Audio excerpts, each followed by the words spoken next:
दोस्तों, मंगल एक ऐसी दुनिया है जिस पर कई अंतरिक्ष मशीनों ने काम किया है। उन्होंने मंगल की उस लाल दुनिया की कई ऐसी फुटेज हमें भेजी है जिन्हें देखकर लगता है कि इतिहास में मंगल ग्रह पर भी कुछ ऐसी जीवन की हलचल हो रही थी जो आज वहां पर बिल्कुल खत्म हो चुका है। मंगल ग्रह की वीरान पड़ी ये जमीन कुछ तो बता रही है कि इतिहास में मैंने भी जीवन का एनवायरनमेंट देखा है। हालांकि वैज्ञानिक भी इस बात को मानते हैं कि एक समय मंगल ग्रह पर विशाल समुद्रों में पानी बहता था।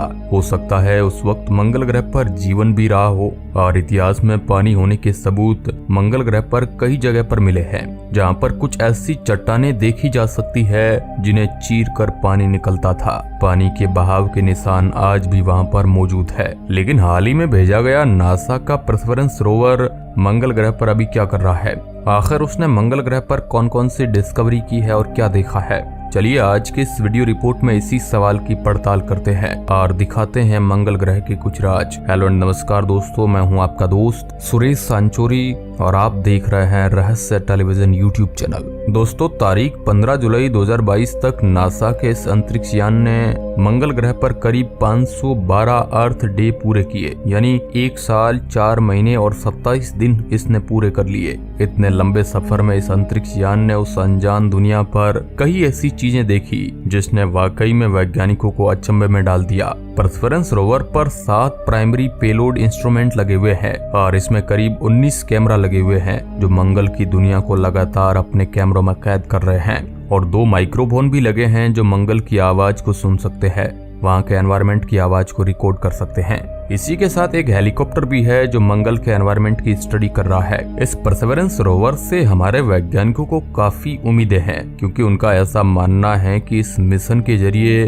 उन्हें कहीं ना कहीं इस सवाल का जवाब जरूर मिल सकता है कि क्या हमारे सोलर सिस्टम में हमारे ग्रह पृथ्वी के सिवा भी कहीं पर जीवन मौजूद है या नहीं। क्योंकि हमारे साइंटिस्टों का ऐसा मानना है कि यदि मंगल ग्रह पर कभी जीवन हुआ करता था तो फिर इस मिशन में उसके संकेत जरूर हमें मिल सकते हैं। साथ ही परसेवरेंस रोवर का ये भी काम है कि वह मंगल ग्रह पर जीवन के संकेतों के सबूत इकट्ठा करे और वापस उन्हें धरती पर हमारे वैज्ञानिकों तक पहुंचा सके, ताकि हमारे साइंटिस्ट उस पर काफी गहराई से रिसर्च कर सके और उस बात को कंफर्म कर सके। और इसलिए जब ये रोवर मंगल ग्रह की सतह तक पहुंचा तब इसके द्वारा हमारे वैज्ञानिकों को मंगल ग्रह की वही इमेजेस देखने को मिली जैसा उन्होंने सोचा था।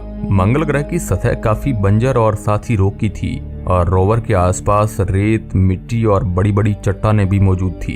इसलिए हमारे साइंटिस्टों ने सबसे पहले इस रोवर को किसी ऐसी जगह पर पहुंचाया जहां पर इसके लिए चलना काफी आसान हो जाए और इसके रास्ते में पत्थर आने पर इसे कोई नुकसान न पहुंचे। और ज्यादा रेतीली जमीन में भी इसे नहीं ले जाया जा सकता था, क्योंकि रेतीली जमीन में उसके टायर खराब हो सकते थे। और इसलिए ही हमारे वैज्ञानिकों ने J0 क्रेटर को चुना, जो 45 किलोमीटर चौड़ा मंगल ग्रह पर एक बहुत बड़ा गड्ढा है। और साथ ही ये क्रेटर मंगल ग्रह के इक्वेटर के नॉर्थ पर मौजूद है। साथ ही ये भी माना जाता है कि ये क्रेटर मंगल ग्रह की सतह पर लगभग 3.5 बिलियन सालों से मौजूद है। और न केवल इतना ही बल्कि इस गड्ढे पर कुछ एंशिएंट डेल्टाज के भी संकेत पाए गए हैं। इसलिए हमारे वैज्ञानिकों का ये मानना है कि इस जगह पर जांच करने से उन्हें मंगल ग्रह पर जीवन के सबूत मिल सकते हैं। साथ ही हमारे साइंटिस्टों का ये भी कहना है कि मंगल ग्रह पर शायद आज के समय कोई जीवन ना हो, लेकिन ये संभव हो सकता है कि पुराने समय में मंगल ग्रह पर कोई सभ्यता शायद मौजूद थी, या फिर ये भी संभव हो सकता है कि मंगल ग्रह पर पुराने समय में जीवन बैक्टीरियल लाइफ की तरह मौजूद हुआ करता था और शायद आज भी हो सकता है हमारी नजरों से परे हो। इसलिए साइंटिस्ट इस रोवर की सहायता से मंगल ग्रह की सतह में मौजूद पत्थरों और रॉक्स पर गहरी जांच करेंगे और ऐसे संकेत ढूंढने की कोशिश करेंगे जिससे शायद वह मंगल ग्रह पर जीवन के निशान खोज सके। ये बिल्कुल वैसा ही है जैसे धरती पर फॉसिल्स से ढूंढे जाते हैं। इसलिए परसेवरेंस रोवर मंगल ग्रह पर अलग अलग जियोलॉजिकल एरियाज से सैंपल कलेक्ट करेगा और उसे वापस धरती पर हमारे वैज्ञानिकों तक पहुंचाएगा, जिससे फिर मंगल ग्रह के बारे में हमारे साइंटिस्ट और भी काफी गहराई से जान पाएंगे। लेकिन क्या आप जानते हैं कि जब इस रोवर ने मंगल ग्रह पर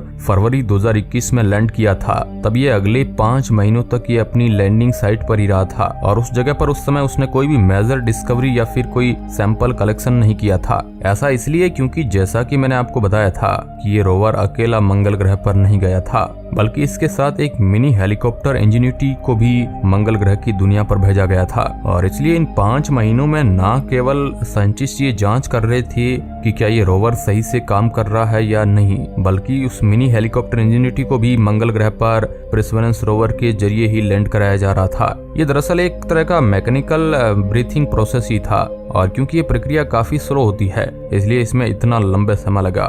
ऐसा इसलिए क्योंकि हमारे साइंटिस्ट हर एक स्टेप को काफी ज्यादा ध्यान से परखने के बाद ही अगले स्टेप की ओर बढ़ते हैं और इसलिए 3 अप्रैल 2021 को ही इंजेन्यूटी को पूरी तरह से मंगल ग्रह की सतह पर लैंड कराया जा सका। और क्या आप जानते हैं कि इंजेन्यूटी असल में एक 1.8 किलोग्राम का ड्रोन है और क्योंकि मंगल ग्रह का एटमॉस्फेयर हमारी पृथ्वी के एटमॉस्फेयर के मुकाबले 100 गुना पतला है, इसलिए हमारे साइंटिस्टों को ये चिंता थी कि क्या ये हेलीकॉप्टर मंगल ग्रह पर सही से काम कर भी पाएगा या नहीं। और यही कारण था कि हमारे वैज्ञानिकों ने इस हेलीकॉप्टर का वजन काफी कम रखा था और साथ ही इस हेलीकॉप्टर का रोटर 27 आरपीएम के हिसाब से स्पिन कर सकता है और इस हेलीकॉप्टर में केवल एक कैमरा ही लगाया गया, लेकिन इससे भी हमारे वैज्ञानिकों को मंगल ग्रह के एटमॉस्फेयर और वहां के वातावरण में काफी समझने में मदद मिल सकती है। लेकिन जब इंजेन्यूटी ने मंगल ग्रह पर पहली उड़ान भरी थी तब उसमें कुछ सॉफ्टवेयर इश्यू की वजह से वह सही से उड़ नहीं सका था, जिसके कारण इंजीनियर्स काफी परेशान हो गए थे जिन्होंने इसे बनाया था। लेकिन बाद में 19 अप्रैल 2021 में इंजेन्यूटी काफी अच्छे से उड़ान कर सका और साथ ही परसेवरेंस के जरिए हमारे वैज्ञानिक उसे देख भी सके, यानी कि परसेवरेंस रोवर उसकी वीडियो लेकर हमारे वैज्ञानिकों के पास भेजता है जिसमें वो मंगल ग्रह की सतह पर आसानी से उड़ रहा है। इसके साथ साथ ये हमारे वैज्ञानिकों के लिए काफी बड़ी उपलब्धि बन गया क्योंकि ये पहला ऐसा हेलीकॉप्टर था जिसने किसी दूसरे ग्रह पर उड़ान भरी थी और हालांकि ये एक कंट्रोल्ड उड़ान थी। पहले तो हमारे वैज्ञानिक इस बात की भी चिंता कर रहे थे कि मंगल ग्रह पर एटमॉस्फेयर के साथ साथ मंगल ग्रह की ग्रेविटी भी धरती के मुकाबले काफी कम होती है, तो क्या ये हेलीकॉप्टर सही से काम कर पाएगा भी या नहीं। लेकिन इस हेलीकॉप्टर ने 3 मीटर ऊंची उड़ान भरी जिससे कि हमारे वैज्ञानिक काफी ज्यादा हैरान हो गए थे। हालांकि यह हेलीकॉप्टर केवल 39.1 सेकंड के लिए ही मंगल की सतह से 3 मीटर ऊपर उड़ रहा था, लेकिन ये भी हमारे साइंटिस्टों के लिए काफी उत्सुकता की बात थी। इसके अलावा हमारे वैज्ञानिकों ने ये भी उम्मीद नहीं की थी कि इंजेन्यूटी मंगल ग्रह पर ज्यादा लंबे समय तक रह पाएगा, लेकिन इस हेलीकॉप्टर ने हमारे वैज्ञानिकों की उम्मीदों पर खरा उतरा और हर बार ये पहले से भी ज्यादा ऊंची और लंबी उड़ान भरता रहा। साथ ही जो हमारे लिए सबसे खुशी की बात थी वह ये थी कि यह हेलीकॉप्टर ना तो कहीं क्रैश हुआ और ना ही इससे कोई नुकसान पहुंचा और इसलिए इंजेन्यूटी परसेवरेंस के लिए एक बहुत ही बड़ी सहायता बन गया क्योंकि अब इंजेन्यूटी के जरिए परसेवरेंस को नए नए एरिया मिल पा रहे थे जहां से काफी अच्छे से जांच कर सकता था। यानी कि इस हेलीकॉप्टर की मदद से कुछ एरियो को पहले परखा जा रहा था, देखा जा रहा था और उसके बाद ही वहां पर उस रोवर को भेजा जाता है। और आपको ये जानकर बहुत हैरानी होगी कि जब परसेवरेंस मंगल की दुनिया पर उतरा था और तब ये इंजेन्यूटी को काफी ये जो रोवर है हेल्प कर रहा था, उस समय परसेवरेंस पर लगे माइक्रोफोन की मदद से हमारे वैज्ञानिक ये सुन पाए थे कि किस प्रकार मंगल ग्रह पर हवाएं चलती है। यानी कि हमारे वैज्ञानिक मार्स की विंड साउंड को सुन पाए थे, जो अभी आप भी सुन सकते हैं आवाज को। हो सकता है मैं यहाँ पर लगा दूं।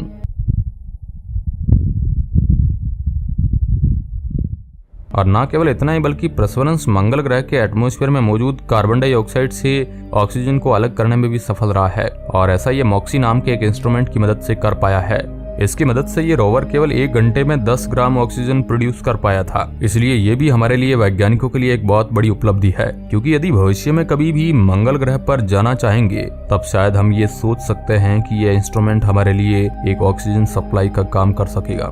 हालांकि अभी इसके द्वारा प्रोड्यूस किया गया ऑक्सीजन काफी कम है, लेकिन साइंटिस्ट मानते हैं कि यदि इसे 100 गुना बड़ा कर दिया जाए तब ये हमारे लिए पर्याप्त ऑक्सीजन की सप्लाई कर सकता है। और साथ ही आप ये भी जरूर समझ ही गए होंगे कि आखिर ये मिशन हमारे वैज्ञानिकों के लिए कितना जरूरी है और अब भी हमारे साइंटिस्ट लगातार इस पर गहरा अध्ययन कर रहे हैं। साथियों, आपको क्या लगता है, क्या मंगल ग्रह पर वाकई में जीवन की कुछ हलचल हो रही है या फिर इतिहास में जीवन था? आप इसे लेकर अपनी क्या विचारधारा रखते हैं? हमें कमेंट के माध्यम से जरूर बताएं।